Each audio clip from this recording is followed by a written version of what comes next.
조갑제TV 시청자 여러분 안녕하십니까. 2022년 3월 21일 오전 11시입니다. 어제 있었던 윤석열 대통령 당선인의 대통령 집무실 국방부 청사 이전 발표에 대한 동아일보, 조선일보, 중앙일보 등의 이 사설을 소개해 드리겠습니다. 가장 비판적인 사설은 동아일보입니다. 제목이 11만의 변경, 50일 뒤 용산 입주, 바늘 허리에 실멜까 걱정입니다. 국민과의 소통을 강화하기 위해 청와대 공간의 폐쇄성을 극복하겠다는 당선인의 의지는 평가할 만하지만 이번 결정은 무리해 보이는 점이 적지 않다. 용산 이전이 최선이냐의 문제만은 아니다. 이 사안을 놓고 챙겨야 할 굵직한 이슈가 한둘이 아닌데 대통령실 이전 결정을 그리 서두를 일이냐는 우려와 비판의 목소리가 컸다. 광화문 대통령 시대가 여의치 않자 용산을 갑자기 대안으로 내놓더니 마치 승부수를 던지듯 정면 돌파를 선택한 것처럼 비쳤기 때문이다. 윤 당선인은 광화문 이전은 시민들에겐 재앙 수준이라며 용산 이전 불가피성을 상세히 설명했다. 시민 편의 문제, 경호와 비용 문제 등을 고려했다지만 그래도 우려되는 부분이 있다. 국방부는 합참 청사로, 합참은 수도 방위사령부가 있는 남태령으로 옮겨가야 한다. 역대 합참의장 11명은 국방부 합참의 연쇄 이동으로 안보 공백을 초래할 수 있으며 국가지휘부와 군지휘부가 한 공간에 있을 경우 적의 동시 타격의 좋은 목표가 될 수 있다는 반대 입장문을 당선인 측에 전달했다. 청와대 지하 벙커의 국정 전반에 대한 위기 관리 및 지휘 통제 시스템을 사장시키고 다시 구축해야 하는 문제도 있다. 이전 비용이 약 500억 원이라고 하지만 주로 대통령 집무실 이전 비용만 따진 것이다. 새 관저나 영빈관 합참 청사를 새로 지어야 할 경우 드는 비용이나 연쇄 이전에 따르는 비용 등은 빠져있다. 윤 당선인은 일단 청와대 경내로 들어가면 벗어나는 것이 더욱 어려워질 것으로 판단했다고 했다.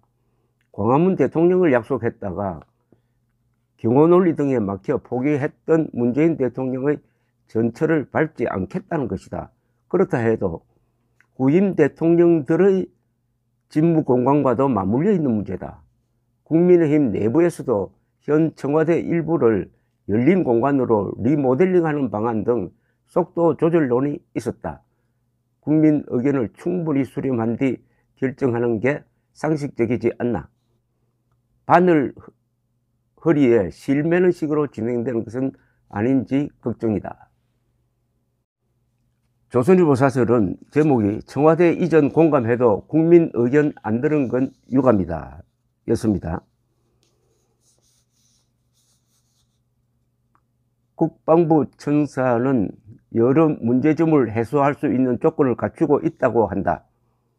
어렵다고 또 미루면 다음 어느 대통령도 시도하지 못할 것이라며 국민의 이해를 구한 윤 당선인 말엔 일리가 있다. 그러나 청와대, 국방부, 합참 등 대한민국 안보를 책임지는 핵심 기관들을 정부 출범까지 2달도 안 남은 기간에 군사작전 하듯 이전해도 되는 것인지, 또 이런 엄청난 결정을 대선에서 당선된 지 며칠도 안 되는 사이에 내려도 되는지에 대해 국민은 불안하고 불평한 감정을 갖게 된다. 윤 당선인은 당초 대통령 집무실 광화문 이전을 공약으로 내걸고 정부 총합청사 또는 외교부 청사를 후보지로 검토했었다. 용산으로 이전하는 방안은 불과 며칠 전에 떠오른 것이다. 일반 가정집이 이사하는데도 2달 안에 계획을 세워 실행하면 무리가 따르는 법이다. 청와대 시설 배치와 운영 방식엔 수십 년에 걸친 노하우가 축적되어 있다. 그것을 일시에 허물고 새로운 장소로 옮기다 보면 예상치 못한 시행착오와 문제점이 불거질 수 있다. 대부분 국가가 한 장소에 두는 국방부와 합참을 떼어놓아도 좋은지에 대한 안보적 검토도 충분했다고 볼 수 없다.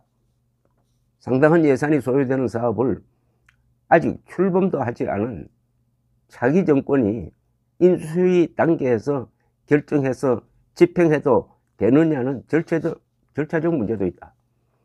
일정 기간 국민들의 의견을 듣는 과정을 거치지 않은 점도 유감이다. 당선인은 그런 절차를 거쳐봐도 이번과 다른 결론이 나오기 어렵다고 판단했을지 모른다.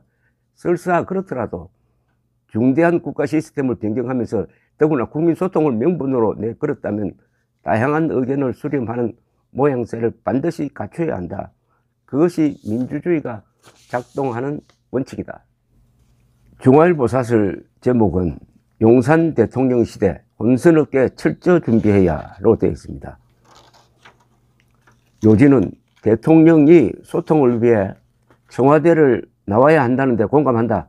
문재인 대통령을 포함해 역대 대통령들이 집무실 이전 의사를 피력했을 정도로 비정상적으로 고리주의적 공간이다. 대통령이 국민과는 물론이고 참모들과도 떨어져 있었다. 하지만 당선인이 임기 시작이 50일 남은 시점에 대통령 집무실 이전을 너무 서두르는 게 아닌가 하는 우려를 잘 알고 있다고 인정했듯이 여전히 서두를 일인가에 대한 의구심이 있는 게 사실이다. 무정부 상태로까지 여겨지는 코로나19 위기와 불안정한 경제, 북한의 핵미사일 위협 등이 혼재한 상황에서 윤 당선인의 우선순위가 이전이었어야 했느냐는 점을 지적하고 싶다. 국방부 청사 인력의 이동에 따른 안보 공백 우려도 제기된다. 당선인은 그러나 청와대 경내로 들어가면 제왕적 권력의 상징인 청와대를 벗어나는 건 더욱 어려워질 것이라고 집권 첫날 이전을 결정했다. 그렇다면 이제부터라도 혼선을 최소화할 수 있도록 최선을 다해야 한다. 50여일간 청와대의 국방부 청사 이전과 국방부의 인근 합동참모본부로의 이전이 이루어져야 해 대단히 혼잡할 수 있다. 국방부에서는 24시간 20일 돌려야 이사가 가능하다는 이야기까지 나왔다. 자칫 실수가 있으면 새 정부 동력에도 악영향을 미칠 수 있다는 걸 명심해야 한다. 안보 대비 태세에도 흐트러짐이 없어야 한다. 민주당 일각에서는 이전비가 1조 원에 달할 것이라고 주장한 것과 달리 당선인은 예비비 496억 원 정도로 추산했다. 한 푼의 세금도 허투루 써서는 곤란하다. 무엇보다 소통을 위해 용산으로 간다지만은 용산으로 간다고 저절로 소통되는 건 아니라는 걸 명심해야 한다. 당선인은 어제 기자들 앞에서 직접 발표했고 40분간 질문을 받았다. 풍수질이나 무속 논란도 있다는 불편한 질문도 포함되었다. 어제처럼 늘 소통하겠다는 자세를 유지해야 국민도 용산 대통령 시대를 응원하게 될 것이다. 한겨레 신문 사설은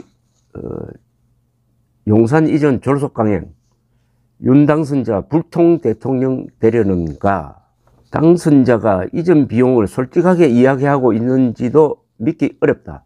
윤 당선자는 전체 이전 비용이 496억 원이라고 거듭 강조했다. 그러나 여기에는 청와대와 경호실 이사 비용과 리모델링 비용, 국방부 청사 이사 비용 등이 포함됐을 뿐이다. 국방부 방호시설과 전산망 이전 비용은 빠져있고 수십 년 동안 거액을 들여 구축해온 청와대 안보 인프라 폐기에 따른 매몰 비용 등도 제외되었다. 합동참모본부 청사를 남태령 지역으로 옮기는 비용도 제대로 계산하지 않았다. 청와대 국방부 합참의 이전은 단순한 이사의 문제가 아니라 국가 위기 관리를 위한 컨트롤 타워를 새로 짜는 국가 대계다. 이런 시설들을 제대로 구축하려면 496원으로 턱도 없다는 게 전문가들의 중론이다. 1조 원 이상 소요된다는 분석이 나오는 이유다. 러시아의 우크라이나 침공으로 세계 질서가 요동치고 북한의 ICBM 발사가 임박한 것으로 예상되는 민감한 시기에 국방부와 합참 등이 연쇄 이동을 하면서 조려야 할 안보 위기도 걱정하지 않을 수 없다. 역대 합참의장을 지낸 11명의 예비역 고위 장성과 전직 국방부 장관들도 용산 이전을 반대하는 입장문을 전달했다. 이들은 청와대 집무실의 국방부 청사 이전과 국방부 합참의 연쇄 이동은 국방부 정권 이양기에 안보 공백을 초래할 수 있다며, 특히 북한이 잇따라 미사일을 발사하고 핵실험 준비 동향을 보이는 등 안보 취약기에 군의 신속한 대응에서 대혼란이 우려된다고 밝혔다. 군 통수권자인 대통령과 국방장관 합참의장이 같은 구역 내 공존하는 것은 전략 전술적으로 위험천만한 발상이라는 지적도 있다. 대통령을 정점으로 한 전쟁 지휘부가 한 구역 내 위치할 경우 유사시 적의 우선 공격 대상이 되기 때문에 미국과 러시아 등 어느 나라도 이렇게 하지는 않는다. 윤석열 당선자는 5월 10일 대통령 임기 첫날을 청와대를 떠나 집무실에서 시작하겠다는 아집을 버리고 충분히 시간을 갖고 국민 여론과 전문가들의 의견을 경청하면서 면밀한 검토를 거쳐 집무실 이전 계획을 다시 짜기를 바란다. 여야 진보와 보수를 막론하고 이런 의견이 광범위하게 나오고 있다는 것을 당선자는 명심해야 한다. 이 문제는 사실은 여야 문제도 아니고 좌우 문제도 아닙니다. 오히려 국익을 기준으로 판단하는 게 옳습니다. 그런데 이 몇 개 사설에서 공통적으로 지적되고 있는 게 이런 위험성입니다. 대통령과 국방장관이 같은 구역에 있으면은 그게 공격의 표적이 된다는 겁니다. 김정은이 좋아할 일이라는 거죠. 세계 어느 나라도 국가 통수기능과 국군 통수기능을 한자리에 모아놓지는 않는다는 거죠. 쉽게 말하면 국방장관과 대통령이 한자리에 있으면은 테러나 공격의 동시무력화가 된다는 겁니다. 좋은 예가 9.11 테러 때 알카에다가 펜타곤에 들이받았습니다. 수백 명이 죽었습니다. 만약 그때 펜타곤 안에 화이트하우스가 있었으면 어떻게 되느냐 하는 이야기입니다.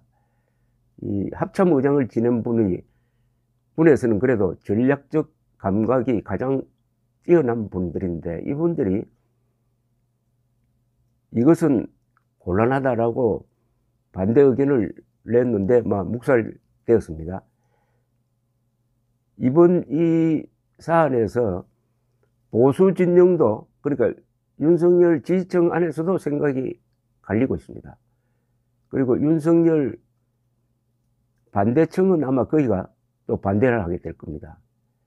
그러면은 이게 윤석열 당선인으로서는 좀 모험인 게, 이게 국민의 뜻을 모아서 정부를 출범시킬 때는 이게 축제 분위기라야 합니다. 보통의 경우 당선 직후에는 인기가 올라가게 되어 있습니다. 그런데 이 문제로 시비가 시작되면은 가장 중요한 게 윤석열 지지층 안에서 분열이 일어납니다. 그러면 6월 지방선거에 아주 나쁜 영향을 끼치게 되어 있습니다. 그렇다고 이걸 백지화할 수 있느냐 하는 건 또 다른 검토가 필요할 것인데, 이 상황에서 윤석열